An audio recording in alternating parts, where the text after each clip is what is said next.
주님이 맡겨주신 복음 전파의 사명을 잘 감당하는 한 주가 되셨는지요. 생명을 살리는 행복한 전도자로 저와 여러분 모두가 다 귀하게 쓰임받고 주님 앞에서 잘했다고 칭찬받을 수 있기를 간절히 소망합니다. 예수님은 인류 구원의 사명을 가지고 이 땅에 오셨습니다. 저와 여러분은 어떤 사명을 가지고 이 자리에 앉아 계신지요. 예수님이 인류 구원의 그 사명을 감당하시는 방법은 자기 자신을 십자가에 내어주셔서 모든 사람들의 대속물로 내어주셔서 그 우리의 죄를 다 대속해 주시는 것입니다.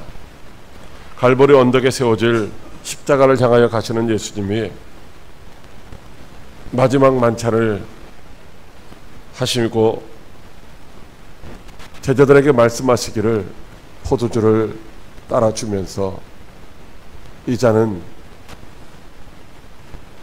많은 사람을 위하여 흘리는 바 나의 피라고 그렇게 말씀하셨습니다. 예수님이 십자가에서 피 흘려 죽으심으로 그 피를 믿는 자마다 멸망치 않고 다 영생을 얻게 하시겠다는 말씀입니다. 마지막 만찬을 마치신 예수님이 제자들과 함께 감람산이라고 하는 작은 산 중에 겟세마네라고 하는 언덕에 가셨습니다. 예수님은 그곳에서 제자들에게 말씀하시기를 너희가 유혹에 빠지지 않게 기도하라고 말씀하시고 조금 떨어진 곳으로 가셔서 무릎을 땅에 꿇고 바짝 엎드려서 아주 애쓰고 힘쓰며 기도하셨습니다. 땀이 땅에 떨어지는 핏방울이 되도록 그렇게 열심히 기도하셨습니다. 그렇다면 예수님께서 무엇을 위해서 거기서 그렇게 열심히 힘쓰고 애쓰며 기도하셨을까요? 저와 여러분은 지금 무엇을 위하여 기도하고 있으며 무엇을 위하여 기도해야 될까요? 우리가 예수님처럼 그렇게 기도하지 아니하면 어떻게 될까요? 예수님은 겟세마네 기도를 통하여 인류 구원이라고 하는 하나님의 뜻을 다 이루신 줄로 믿으시기 바랍니다. 오늘도 저와 여러분에게 예수님처럼 인류 구원의 뜻을 다 이루시는 그런 복된 성도가 되라고 세 가지 은혜의 말씀을 들려주시는 줄로 믿으시기 바랍니다. 첫째로 나와 함께 기도하자고 하십니다. 34절 말씀입니다. 말씀하시되 내 마음이 심히 고민하여 죽게 되었으니 너희는 여기 머물러 깨어 있으라 하시고 아멘. 예수님이 겟세마네 동산의 제자들과 함께 가셨습니다. 8명의 제자들에게는 여기 내가 저기 가서 기도할 동안에 너희는 여기 앉아 있으라 말씀하셨고 그 중에 또 3명은 조금 더 같이 가셔서 이제 그들에게는 여기 머물러서 깨어 있으라 이렇게 말씀하셨습니다. 예수님은 지금 아주 고통스러운 죽음의 이제 십자가를 앞에 두고 계십니다. 예수님은 그 고통스러운 죽음의 십자가를 짊어지시기 위하여 겟세마네 동산에 기도하러 오신 것입니다. 오늘 겟세마네 동산에서 하는 그 기도는 예수님께서 평상시에 습관을 따라서 하시던 그 기도하고 다르다는 것입니다. 오늘 하시는 이 말씀 중에 내가 기도할 동안에 라고 하는 이 단어는 문법적으로는 부정과거형으로 쓰여져 있는 단어인데 다시 말하면 과거에 하던 그런 기도와 다른 기도를 하시겠다라고 말씀하시고 있는 것이죠. 다시 말하면 구속사역을 성취하기 위하여 십자가 죽음을 앞에 두고 하시는 아주 특별한 기도였다라는 것입니다. 하나님의 뜻에 순종하기 위하여 온 인류의 죄를 대속하기 위한 고난의 십자가를 짊어지셔야 하는데 그것이 인간의 힘으로는 불가능하기 때문에 그 사명을 감당하기 위하여 하나님의 힘을 덧입기 위한 특별 기도를 하고 계신 것입니다. 그래서 제자들에게도 나와 함께 기도하자고 말씀하신 것입니다. 인류 구원을 위한 십자가를 지셔야 하는 예수님의 그 사명 감당을 위하여 기도해달라고 말씀하시고, 또 앞으로 내가 너희를 두고 떠났을 때 너희가 전해야 될 복음 전파의 사명을 감당할 수 있도록 너희도 여기서 기도하라고 말씀하신 줄로 믿으시기 바랍니다. 근데 제자들의 반응은 어땠습니까? 예수님은 하나님께로부터 죽음의 십자가에 순종할 힘을 얻고자 핏방울 같은 땀을 뻘뻘 흘리시면서 애쓰고 힘쓰며 기도하고 계신데 제자들은 과연 거기서 무엇을 하고 있었습니까? 예수님이 기도할 동안 여기 앉아 있으라는 말씀은 바로 이제 죽음을 목전에 두고 죽을 수 있는 그런 이제 사명을 감당하는 위한 특별 기도였던 것입니다. 여기 머물러 깨어 있으라고 하신 말씀도 나를 인하여 너희들이 시험에 들지 않도록 깨어서 특별 기도를 하라는 명령인 줄로 믿으시기 바랍니다. 지금 예수님의 제자들은 3년 반 동안 예수님을 따라다녔습니다. 예수님이 그리스도인 줄 믿고 예수님만 믿으면, 예수님만 따라다니면 이제 인생의 문제가 다 해결되고 출세하고 성공할 수 있을 것이라고 하는 그런 기대를 가지고, 그런 믿음을 가지고 모든 것들을 다 버리고 이제 주님을 따랐습니다. 그리고 이제 그날이 곧 이룰 것이라고 하는 기대를 갖고 있습니다. 그런데 만약에 예수님께서 로마의 군병들에게 붙잡혀 가시고 십자가에 못 박혀 죽으시는 광경을 바라보게 되면 제자들이 어떨까요? 실족하고 실망하고 낙심하고 좌절하고 원망하고 그러지 않겠습니까?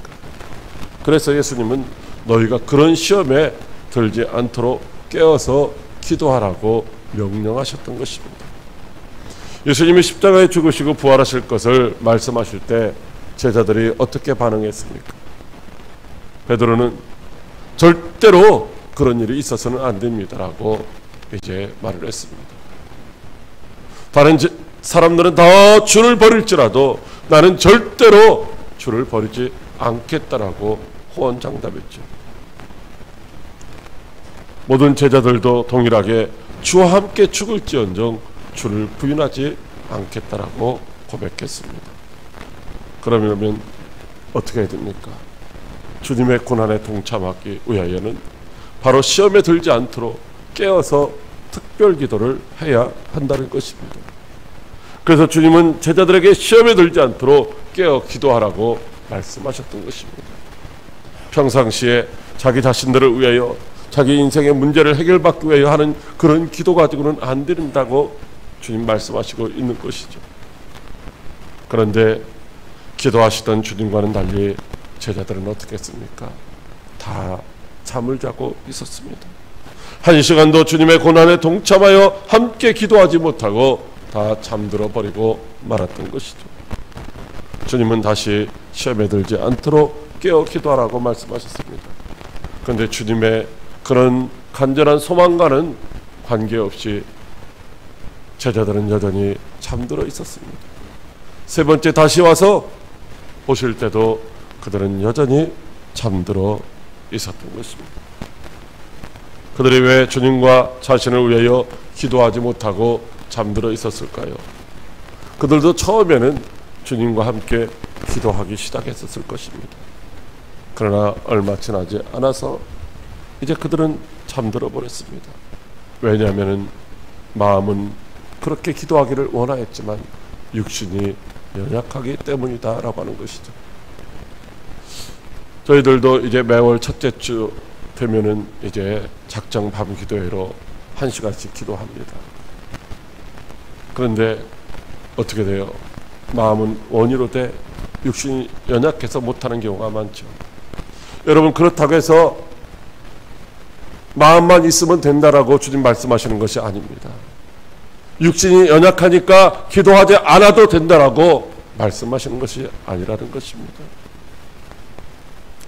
오늘 본문 말씀에는 눈이 심히 피곤하였기 때문에 밀려오는 잠을 이길 수 없다라고 말씀하셨고, 누가복음에 보면은 그들이 슬픔 가운데 있었기 때문에 아마 예수님이 죽으신다는 그 말씀 때문에 슬퍼했는지 모릅니다. 그래서 기도하지 못했다라고 말씀하고 있습니다. 사랑하는 화해교회 성도 여러분, 우리는 연약한 육신을 가지고 있기 때문에 늘 피곤할 수밖에 없습니다. 때로는 기쁜 일 때문에 피곤할 수도 있고, 때로는 슬프고 고통스러운 일 때문에 피곤하고, 그래서 기도하지 못할 때가 많다는 것이죠.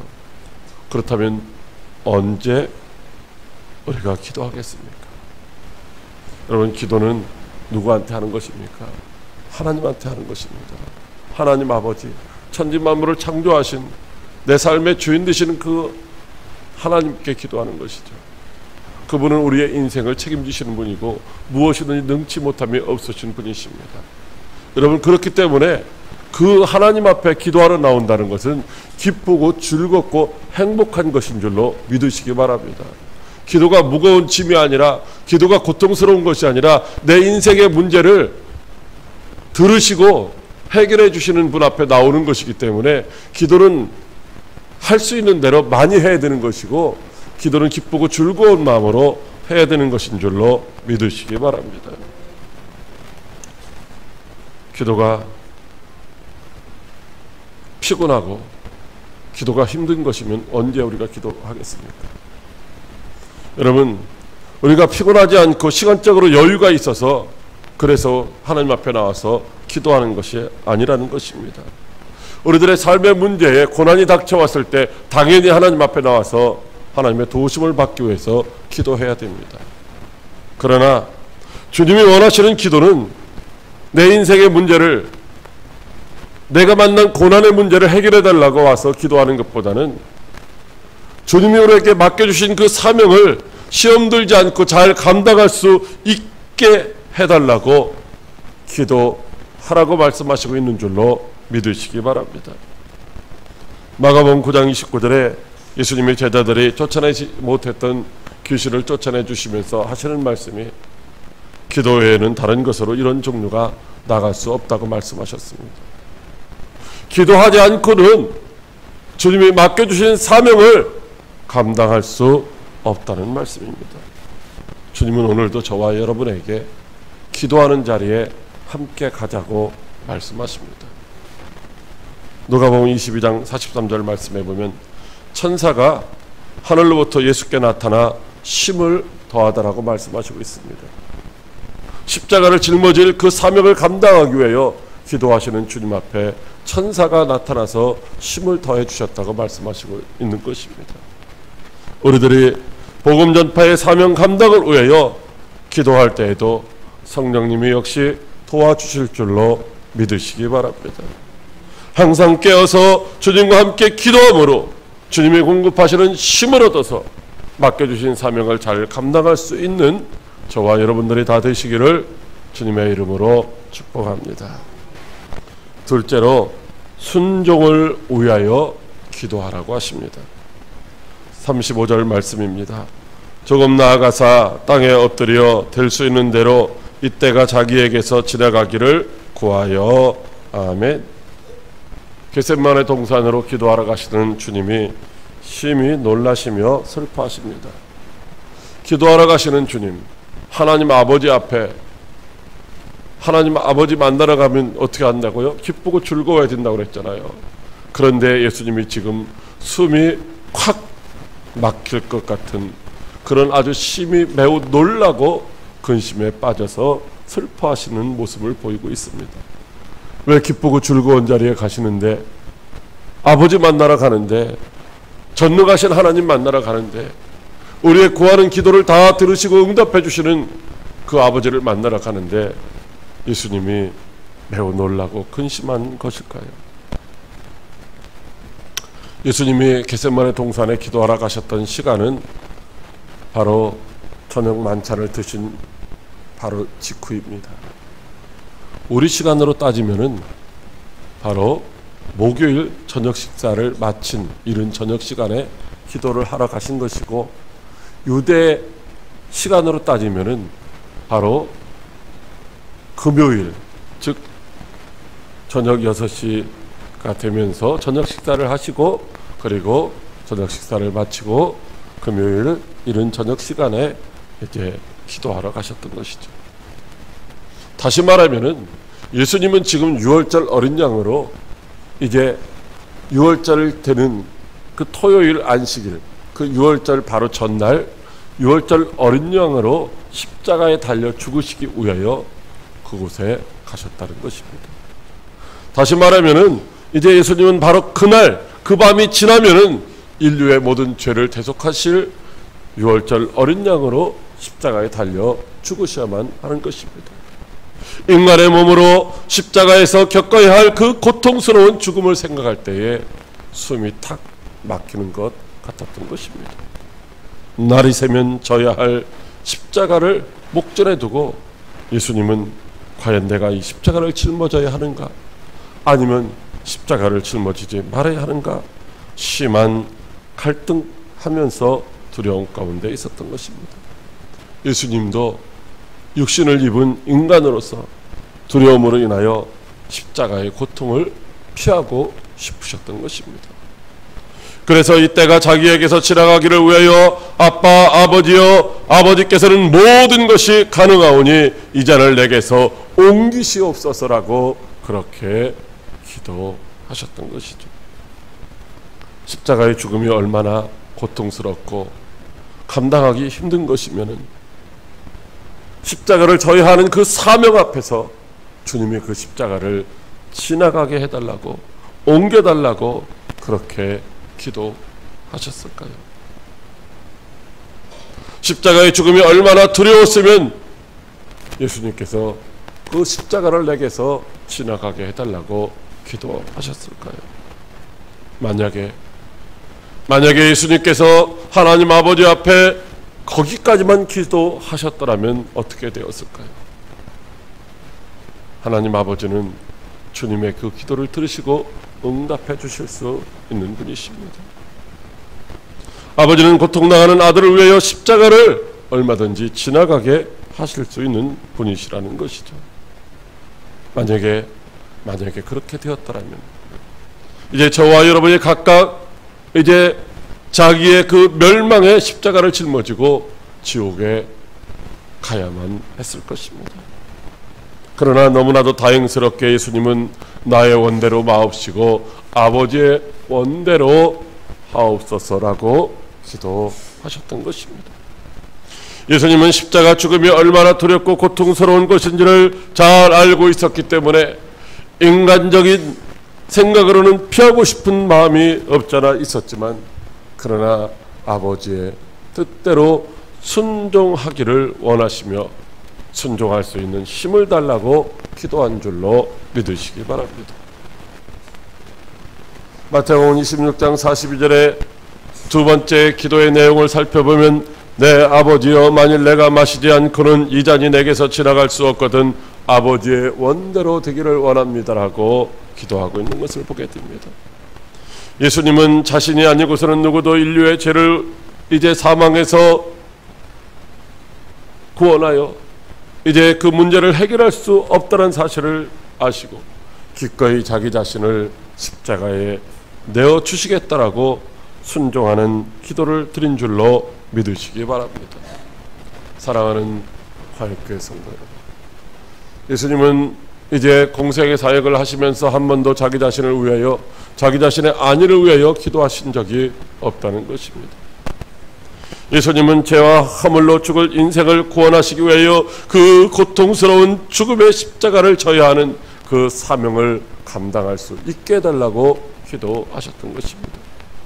그리고 앞으로 또한 이 생명의 복음을 증거해야 될 제자들이 그 복음 전파의 사명을 잘 감당할 수 있게 해달라고 기도하셨던 것입니다. 신앙은 순종인 줄로 믿으시기 바랍니다. 순종이 없는 믿음은 죽은 믿음입니다. 순종하는 믿음만이 온전한 믿음으로 하나님의 나라의 천국을 소유할 수 있는 줄로 믿으시기 바랍니다. 기도는 고난을 피하기 위한 수단이 아니라 순종하기 위한 도구 말씀인 줄로 믿으시기 바랍니다. 예수님은 두렵고 고통스러운 십자가의 죽음을 피하기 위하여 기도하신 것이 아니라 인류 구원의 그 사명을 감당하기 위하여 두렵고 고통스러운 죽음의 십자가를 기꺼이 짊어질 수 있게 해달라고 기도하신 줄로 믿으시기 바랍니다. 예수님도 인간적인 생각으로는 십자가를 내려놓고 싶었지만, 그러나 그 기도를 통하여 땀방울이 핏방울 되는 것 같은 아주 애쓰고 힘쓰는 열심 있는 그 기도를 통하여 하나님 아버지의 뜻에 순종할 수 있으셨던 것처럼, 오늘 저와 여러분들도 이제 기도를 통하여 하나님이 우리 각자에게 주신 복음 전파의 사명을 잘 감당하는 그런 충성스러운 기도의 승리자가 될 수 있기를 주님의 이름으로 축복합니다. 셋째로, 일어나 함께 가자고 하십니다. 46절 말씀입니다. 일어나라, 함께 가자. 보라, 나를 파는 자가 가까이 왔느니라. 아멘. 기도하시던 예수님은 십자가의 대가 가까이 온 줄 아셨습니다. 그래서 제자들에게 이제는 자고 쉬라, 그만 되었다고 하십니다. 때가 왔다. 보라, 인자가 죄인의 손에 팔릴 것이니 일어나서 함께 가자고 하십니다. 이 말씀은 이제는 모든 것이 다 끝났으니까 우리가 자고 쉬어도 된다는 그런 말씀이 아닙니다. 다만 우리가 기도할 때가 있고 또 사명을 감당해야 될 때가 있다는 말씀입니다. 이제는 기도할 때가 아니라 이제는 십자가를 짊어질 사명을 감당해야 할 때라는 말씀입니다. 함께 가자는 말씀은 십자가의 길을 함께 가자는 말씀입니다. 예수님은 기도하심으로 말미암아 그 십자가의 사명을 잘 감당하실 수 있을 것입니다. 그러나 제자들은 기도에 실패했기 때문에 십자가의 길을 결코 갈 수 없습니다. 오늘 예수님께서 제자들과 함께 가자고 말씀하신 것은 너희들이 기도의 결과가 어떻게 되는지, 기도의 승리자와 기도의 실패자가 어떻게 되는지를 함께 가서 보자라고 말씀하신 의미가 담겨져 있습니다. 그러나 궁극적으로는 제자들도 예수님처럼 기도의 승리자가 되어서 하나님의 뜻에 순종하는 십자가의 길을 함께 가자라고 말씀하신 줄로 믿으시기 바랍니다. 그런데 제자들이 어떻게 했습니까? 기도하는 자리에 함께 있지 못했던 가룟 유다는 예수님을 은삼십에 팔았습니다. 기도하는 자리에 함께 갔지만 기도하지 못했던 제자들은 다 예수님을 버리고 도망갔습니다. 특별히 예수님의 사랑을 받던 요한은 벗은 몸으로 도망을 갔습니다. 누가 뭐래도 나는 주님을 버리지 않고 주님을 따라가겠습니다라고 호언장담했던 베드로도 예수님을 3번씩이나 부인하며 저주하기까지 했습니다. 왜냐하면 그들이 기도에 실패했기 때문에 그럴 수밖에 없었던 것입니다. 예수님과 함께 기도하지 못했기 때문에 그들은 순종할 수도 없고 주님을 따라갈 수도 없었던 것입니다. 사랑하는 광역교회 성도들, 오늘 주님이 제자들을 왜 부르셨을까요? 오늘 주님이 저와 여러분을 왜 부르셨을까요? 마태복음 4장 19절 말씀에 보면 나를 따라오라, 내가 너희를 사람 낚는 어부가 되게 하리라고 말씀하시고 있습니다. 마가복음 8장 34절에는 무리와 제자들을 불러 이르시되 누구든지 나를 따라오려거든 자기를 부인하고 자기 십자가를 지고 나를 따를 것이라고 말씀하시고 있습니다. 예수님의 제자들을 선택하신 것도, 예수님이 저와 여러분을 부르신 것도 이 땅에서 잘 먹고 잘 살게 하시려고 부르신 것이 아니라는 것입니다. 생명의 복음을 전하는 전도자가 되게 하려고 부르신 줄로 믿으시기 바랍니다. 자기 십자가를 지고 주님과 함께 복음을 위하여 헌신하는 그런 증인이 되게 하시려고 부르셨다는 것입니다. 그러므로 주님의 제자가 된 우리들은 마땅히 복음을 위하여 십자가의 길을 따라가야 하는 것입니다. 주님이 가신 십자가의 길만이 유일한 생명의 길인 줄 믿고 따라가는 여러분들이 되시기를 주님의 이름으로 축복합니다. 사랑하는 광역교회 성도 여러분, 그러나 기도하지 않고는 결코 하나님의 말씀을 순종할 수도 없고 하나님을 따라갈 수 없다는 것입니다. 기도할 때 하나님의 힘을 덧입을 수 있고, 기도할 때 성령의 인도를 받아서 주어진 사명을 잘 감당할 수 있는 줄로 믿으시기 바랍니다. 기도하지 못했을 때 다 예수님을 버리고 도망갔던 제자들이지만은, 그러나 주님의 말씀에 순종해서 마가의 다락방에 모여서 기도하다가 오순절 성령의 충만한 은혜를 입은 제자들은 목숨 걸고 복음 전파의 사명을 감당하는 전도자들이 된 줄로 믿으시기 바랍니다. 예수님은 지금도 저와 여러분에게 생명을 살리는 전도자의 길을 함께 가자고 말씀하십니다. 실패의 자리에서 일어나서 영혼을 구원하는 십자가의 길을 함께 가자고 말씀하십니다. 기도하여 능력받고 일어나서 전도의 현장으로 나가자고 말씀하시고 있습니다. 그러므로 기도하고 능력받아 하나님이 맡겨주신 생명을 살리는 전도의 현장으로 저와 여러분도 나가야 합니다. 지금도 나가서 전하면은 전도가 되고 생명을 살릴 수 있는 줄로 믿으시기 바랍니다. 전도가 안 된다고 생각하던 그 실패의 자리에서 기도함으로 말미암아 새 힘을 얻고 벌떡 일어나 나갈 수 있는 여러분들이 되시기를 바랍니다. 주님과 함께 기도하고 나가서 복음을 전하여 생명을 살리는, 그래서 주님 앞에서 잘했다고 칭찬받고 면류관 받아 쓰는 저와 여러분들이 다 될 수 있기를 주님의 이름으로 축복합니다. 기도하겠습니다.